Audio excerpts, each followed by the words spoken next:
Chaque année, sur les routes suisses, la consommation de médicaments ou de drogues blesse grièvement ou tue près de 150 personnes.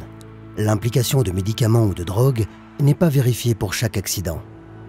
Les experts estiment donc qu'un grand nombre d'accidents causés par les médicaments ou les stupéfiants ne sont pas recensés. Une étude réalisée en Suisse a montré que 10% des conducteurs de véhicules motorisés roulent après avoir pris un médicament pouvant diminuer la capacité de conduire. Dans le cadre de cette étude, les antidépresseurs et les tranquillisants étaient les médicaments les plus répandus. En début de traitement ou à la suite d'un changement de posologie, la capacité de conduire est davantage entravée.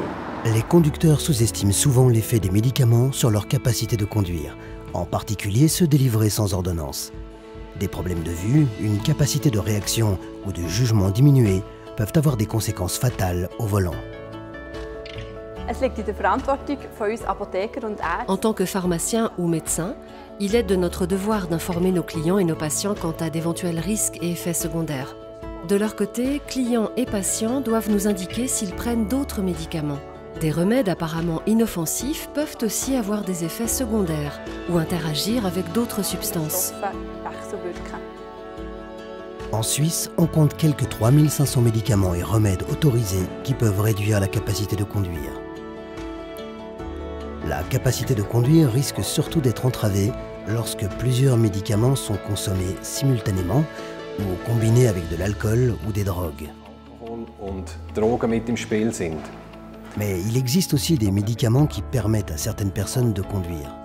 Les patients souffrant d'épilepsie ou de diabète, par exemple, doivent veiller à prendre leurs médicaments régulièrement et en respectant la posologie.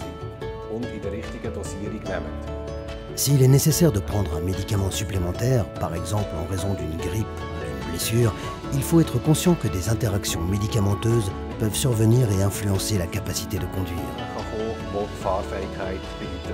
Lorsque vous recevez un médicament, demandez à votre médecin, pharmacien ou droguiste s'il existe un risque en matière de conduite. Mentionnez également si vous prenez d'autres médicaments.